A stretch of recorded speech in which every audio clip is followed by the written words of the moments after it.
Well, hello, everyone. This is TexAgs Rewind. He's Billy Liucci. I am David Nuno. And I tried to find a word during the show with OB, like what the Aggie basketball team has been doing to other teams. Like dismantled is the word I used. Annihilated. They've done that to a lot of teams this year. Throttled. There's a word you love. Pummeled. What's that word you use? Lamalier. Fake word that I like. I like it too. Yeah. Yeah. They're Lamaliering. Georgia came in here and got Lamalier. Yeah, they did. And hopefully Auburn. How do you spell that? I don't know. Do you do it like it's like French? Lem, like Aile? I'd write it phonetically, probably. I don't know. Do you even need a D on the end? I don't know. Lamalier, like a sommelier. I don't know. Comment below with how you would spell Lamalier. I'm doing that thing to get the trying to get the algorithm They're up. kicking people's asses and taking names. And they've done it to some good. I mean, let's not forget they beat Missouri by 20. Let's not forget they went into Auburn and beat them by 16. They're handling business. What they did to South Carolina goes beyond Lamalier. Yeah. That is a whole nother. I don't know. They killed them. They actually ended their season. Old Yeller. Yep. By the way, I said it weeks ago, and it's still going to stand true. The most shocking result in SEC basketball this season is going to be South Carolina going into Rupp Arena and beating Kentucky. God, South Carolina's bad. They're awful. All right, so we talked about that. We had Chris Gordy talking about the Senior Bowl. He was there from iHeartRadio and also Locked In SEC. We had Coach Buzz Williams on the show about the big win and how the team has evolved. And this guy was here for the last hour of the show. That and more is TexAgs Rewind. No, tell him. What are you going to tell him? I was just going to get your butts to Reed Arena and get them there early. The students have been incredible. Yep. I mean, guys, you don't know how cool it is. I had people from Georgia come in. A friend of mine and a couple of their friends, big donors, came in with the Georgia team. They were amazed by the whole environment at Reed and the atmosphere. And again, it's not new to us. We've had periods of time. But for this extended a stretch, and I think just the pure passion we're seeing from the students and the fans, but that A&M player-student connection right now is as strong as I've ever seen it at Reed Arena. And we have other SEC teams, coaches, players, and fans coming in here going, man, this is a badass environment. Think about that. Think about what's happening at Reed Arena, and you're a part of it. Get in there tomorrow night, but get there early because you're going to have this damn traffic crap that's just unbearable right now. So get there early because it's a 6 o'clock game. We don't want late arriving because we want A&M to blow the doors off Bruce Pearl and company. One more time, please. All right, it's rewind time. But I did like yesterday quite a bit. Yeah. Yesterday was awesome. Let's talk a little bit about Saturday night. You were there for it all. Mm-hmm. Like you heard me at the top of the show. When there's a team that is perceived to be around A&M's level or below, since conference play has begun, the Aggies take care of business. Now, I know Vanderbilt was a close game, right? And they grinded it out. And I'm not saying they're going to blow out every team that they play, but I expect them to take care of business early and often against teams that are at their level or slightly below. Usually, especially at home, right? There were all kinds of factors involved in the loss at Arkansas. Yep.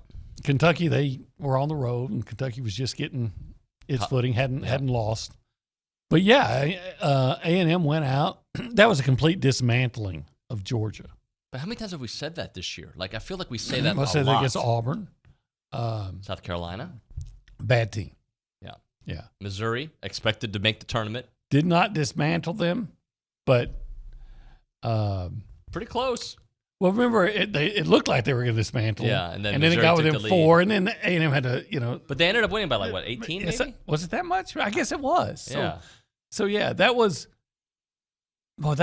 ebb and flow type of thing. I'm going to go back just because I might be wrong. I'm pretty sure. It might have been like that. It might have been. Down. Missouri, let's see, 82-64. Okay, it wasn't a beatdown.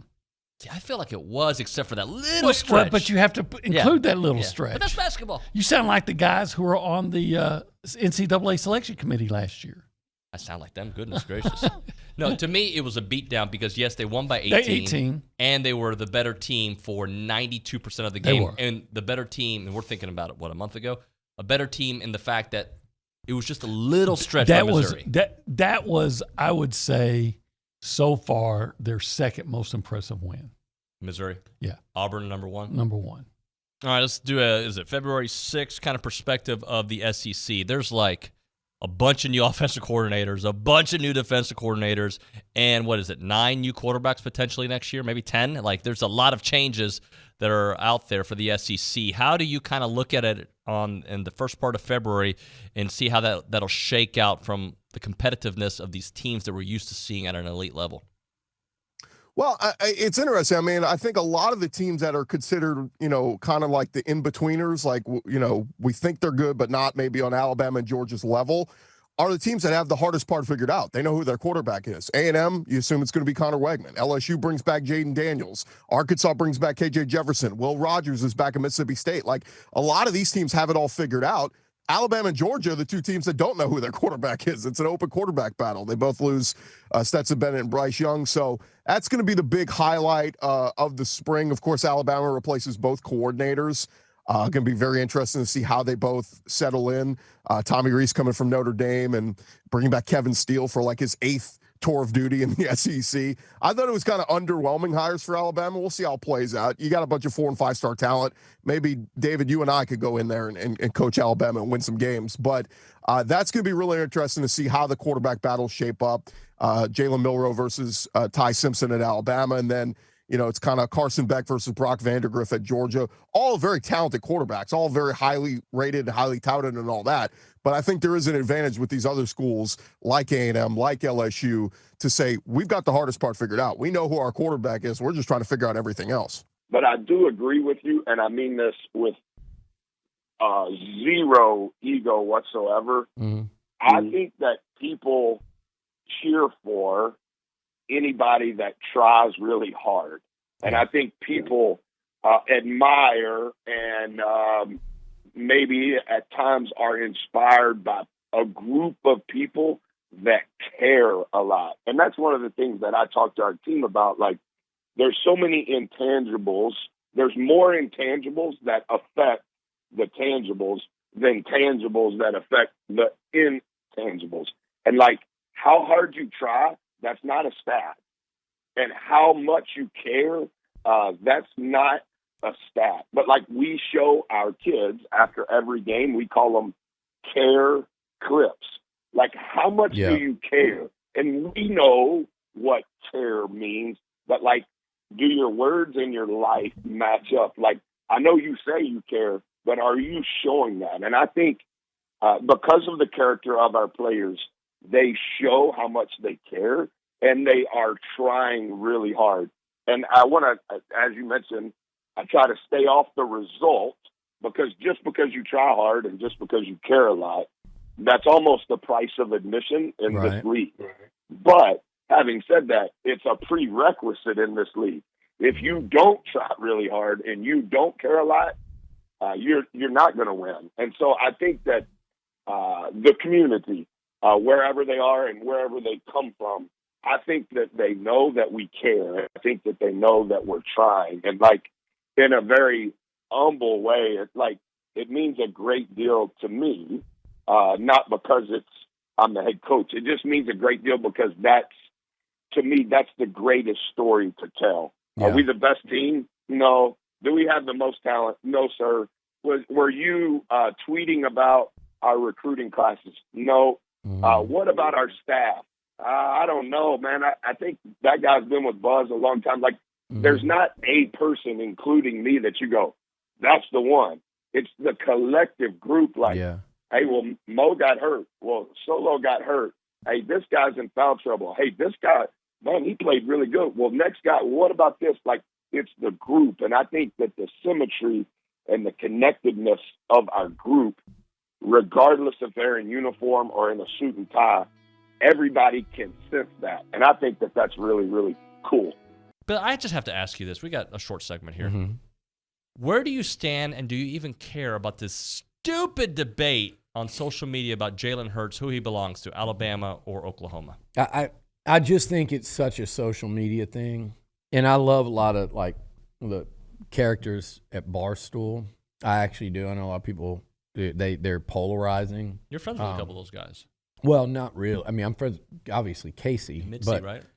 Mincy and I like Brandon from my interactions with him, who does so much with Casey. But I mean, it is just such like a bar stool right now, or a everybody on social media, whether it's a media outlet or whether it's it's just such it's just a fire starter is what it is. And some people just like, and I like doing it sometimes to the Texas fans, and a lot of the Longhorn fans know it, and they just kind of laugh, and they know what I do, and they're like, there you go. Like, and they're like, okay.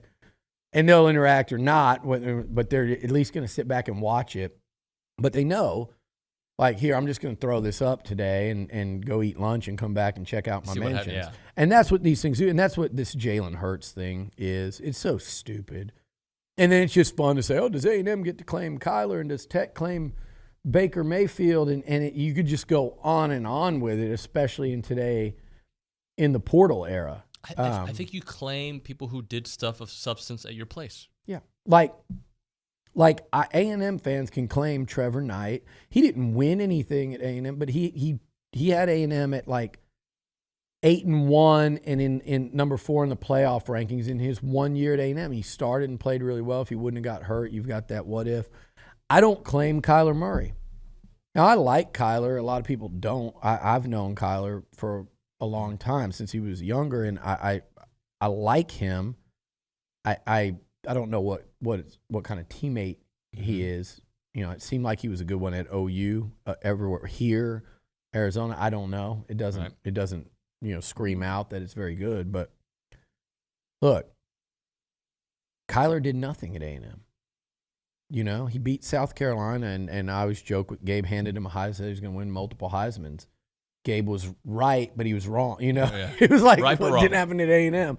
But he did that after one game against a bad South Carolina team. That's Kyler's whole. He helped A&M beat Arizona State in the first game of his career. But I mean, that's really all he did. It was 1 year, and he was gone. Yeah. So he's not an Aggie. A&M can't claim him, and they don't try to. They joke. There's a kind of industry little joke on Twitter where people claim him just to piss off people that don't get the joke. But yeah, Jalen Hurts, I think it's stupid. Both fan bases can absolutely claim him. Like, comment, subscribe, tell your friends, tell your grandmother. That's all I need you to do. And if you don't have a grandmother, tell your friend's grandmother. Fair? Tell everyone. Yeah, just tell everybody. Subscribe, watch. Tell young people word about of mouth. How about young? Social media. Yeah, tell like a 17 to 22-year-old. Tell them.